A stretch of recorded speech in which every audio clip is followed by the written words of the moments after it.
Hey, what's going on, guys? The Horror Man back with the next review of the Terror in the Aisles challenge. This time, Jason and I watched Dressed to Kill.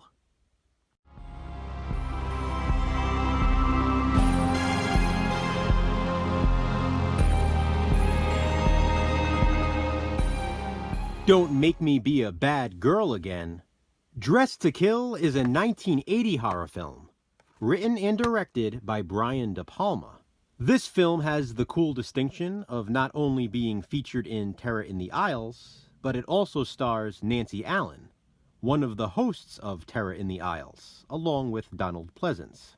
I'm a huge Brian De Palma fan, and Dressed to Kill is my favorite of his films. For me, Dressed to Kill for De Palma is what Psycho is for Hitchcock. Trust me, not only do the two directors have a lot of similarities, but the two movies do as well. Angie Dickinson plays the sexually frustrated Kate Miller. Her husband Mike is just not getting the job done. Kate also has a computer whiz son named Peter, played by Keith Gordon from Christine and Jaws 2. Jaws 2 will be coming up at some point in this challenge, by the way. Michael Caine plays Kate's therapist, Dr. Elliot. She shares her sexual dilemma with him. One day, while at a museum, Kate meets a mysterious stranger. The two hook up in a taxi and continue later on at his place. But when Kate wakes up, she learns that the man has a venereal disease. Learning this news, she flees as fast as she can. While in the elevator, though, Kate realizes she left her wedding ring behind. As she attempts to go back for it, the elevator doors open and someone slashes Kate to death. The killer uses a straight razor. The only witness to the murder is a call girl named Liz Blake, played by Nancy Allen. She is brought into the police station for questioning. She is now the main suspect. But Liz claims it was another blonde woman that killed Kate. Kate's son Peter begins doing his own investigation. Working together with Liz, the two try to figure out who the killer really is. Because not only does Liz have to clear her name as the prime suspect, but she's also the next target of the killer. Dressed to Kill is absolutely amazing. This is De Palma's masterpiece. It's a giallo. It truly is. Think about it. It may not have been filmed in Italy, but De Palma is Italian, and the killer in this wears black gloves.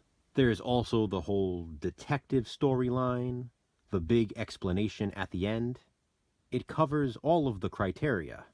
I mean, American slashers can be filmed overseas, so why can't gialli be filmed in America?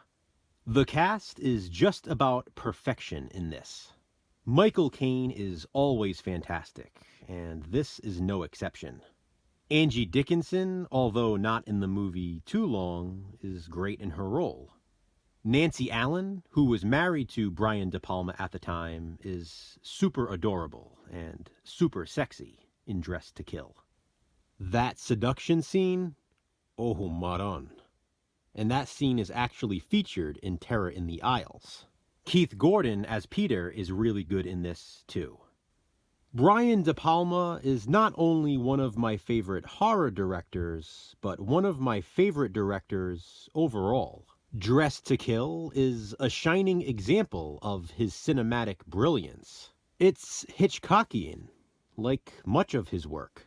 If you're going to emulate another director, who better than the master of suspense? And no one emulates Hitchcock better than De Palma. The music, the filming style, it's just top-notch. The scene at the museum is so beautifully shot, you don't even realize nearly 9 minutes pass without a single line of dialogue. You just find yourself entranced by the music and scenery. De Palma even uses a MacGuffin with the whole Kate Miller cheating storyline. The venereal disease reveal seems shocking, but then boom, he hits you with that first murder. In essence, Angie Dickinson is the Janet Leigh of Dressed to Kill. The kills are brutal and bloody. The subway scene is super intense. There is lots of nudity in Dressed to Kill, including full frontal from an Angie Dickinson body double and from Nancy Allen.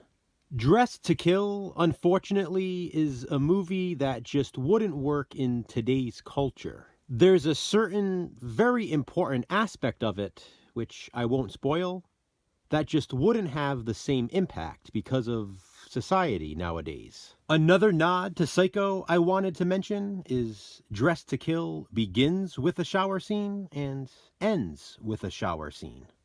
That's where we get the majority of that nudity I mentioned. I could praise this movie all day. It's incredible. If you can't tell by this review, I am in love with this movie. And my relatable recommendation is another De Palma film, Blowout. Blowout was released a year after Dressed to Kill, in 1981. And this one also stars Nancy Allen. Once again, it involves someone mistakenly witnessing a murder. It stars John Travolta as well. Blowout is so intense and very good, but not quite as good as Dressed to Kill. Have you seen it? If so, what do you think of it? Comment below and let me know. And please be sure to check out Jason's review. We won't be bad.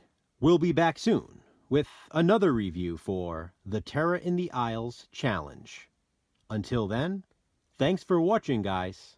Hit that thumbs up and be kind. Subscribe.